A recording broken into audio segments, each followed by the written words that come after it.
రామాయణంలో మొదట యుద్ధకాండంతో పూర్తయిన తర్వాత సీత అగ్నిప్రవేశం ఉంది.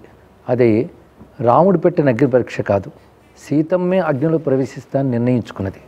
దానికి కారణం రామచంద్రమూర్తి లోకాపవాదం అనేది రాకుండా ఉండడానికై అందరి సమక్షంలోనే సీతమ్మ యొక్క పవిత్రం నిరూపించడానికే స్వామి ఆమెను ఉపేక్షించడం మాత్రమే చేశాడు.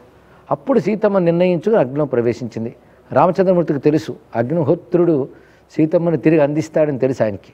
అందుకని తాను సీతమ్మను అనుమానించలేదు ఎట్టి పరిస్థితుల్లో. లోకాపవాదం నుంచి తాను రక్షించుకోవాల్సిన బాధ్యత ఉంది రాజుగా. అది అప్పటి రాజధర్మం ప్రకారం చేశాడు.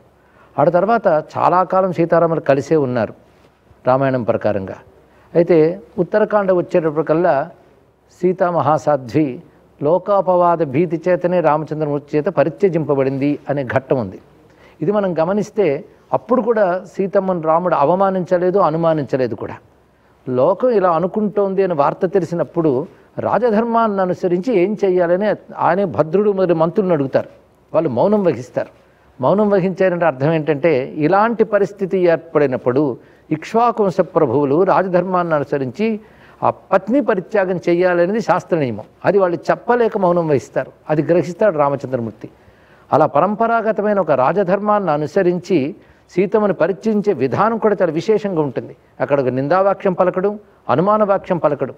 ఆ సమయంలో లక్ష్మణస్వామిని పిలిచి సీతమ్మ వాల్మీకి మహర్షి ఆశ్రమం వద్దకు వెళ్ళాలనుకుంటోంది అని. ఎందుకంటే భద్రాది మంత్రులు చెప్పడానికి కొంచెం ముందే సీతమ్మ గర్భవతిగా తన కోరిక ఏమిటంటే కొంతకాలం వనవాసంలో ఉన్న వైభవాలు గుర్తు తెచ్చుకుంటూ వాల్మీకి ఆశ్రమ ప్రాంతానికి వెళ్ళాలనుకుంటుంది. ఆ మాటను అనుసరించి ఆమె కోరుకున్నది కనుక వాల్మీకి ఆశ్రమ ప్రాంతానికి తీసుకువెళ్ళి విడిచిపెట్టిరా అని చెప్తాడు. ఇది రామచంద్రమూర్తి చేసిన పని. అంతేగాని పరిత్యాగం అని అనడానికి లేదు. ఎందుకంటే సీతమ్మని పత్నీభావంతోనే ఆయన ఉన్నాడు గనకనే ఆ తర్వాత యజ్ఞయాగాది క్రతువులు చేసినప్పుడు స్వర్ణసీతని దగ్గర పెట్టుకుని సీతమ్మని విడిచిపెట్టకుండానే, అంటే ఆ భావాన్ని విడిచిపెట్టకుండానే యజ్ఞయాగాది క్రతువులు చేశాడు. ఈ రాజధర్మం తెలిసింది గనుకనే సీతమ్మ కూడా మౌనం వహించి సహించింది. ఇది దుఃఖకరమైన ఘట్టం అయినప్పటికీ కూడా రామచంద్రమూర్తికి ఒకానొక ధర్మ విషయంలో ఒక సంక్లిష్ట పరిస్థితి ఏర్పడింది.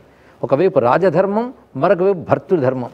ఒక ధర్మం కాపాడడానికి మరో ధర్మాన్ని త్యజించక తప్పదు. ఒక్కొక్కసారి అలాంటి పరిస్థితులు ఏర్పడతాయి. వీటి ధర్మ సూక్ష్మములు అంటారు. ఇక్కడ చూడ్డానికి అధర్మంగా కనబడినా ఆలోచిస్తే ధర్మం ఉంటుందన్న దాన్ని ధర్మ సూక్ష్మం అంటారు. అంతేగాని రామచంద్రమూర్తి ధర్మ సూక్ష్మాన్ని పాటించి తాను దుఃఖాన్ని సహించాడు. అది కూడా తెలుసుకోవాల్సింది. తాను దుఃఖాన్ని సహించి, సీతాత్యాగం తనకే పెద్ద దుఃఖం, ఆ దుఃఖాన్ని సహించి రాజధర్మాన్ని పాటించాడు కనుకనే ఆయన దైవంగా మనం కొలుచుకుంటున్నాం. ఆ ధర్మపాలన చేశాడు. అందుకని దోషంగా ఎంచడానికి లేదు. ఇది వాల్మీకి రామాయణంలో ఉత్తరకాండ చదివితే మనకు స్పష్టం.